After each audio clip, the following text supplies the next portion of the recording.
Even though Canva is an online software, you can still create print graphics with it, and that means being able to create CMYK files that you can send to a printer. Now, this will require Canva Pro, which there's a link for it down in the description.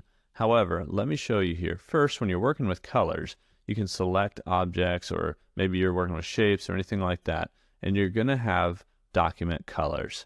In your document colors, if you add a new color, you'll notice it doesn't come with any sliders, but it does come with the hex code.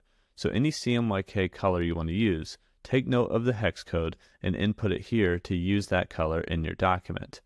But to get a CMYK file out of this, like a PDF, we need to go up to share. So in this resume example here, I'm just going to go up to share, down to download, and then we're going to select by file type PDF for print. Now you have some options here like being able to flatten it, etc. But under color profile, we have RGB and then CMYK. So if you're sending it to a printer, CMYK is best. It is a Canva Pro feature. So you'll need Canva Pro to be able to do this, but you can click on CMYK and save your download settings if you do this a lot, and then simply download. And it's going to allow you to save that somewhere, or it's just going to download and then allow you to save it.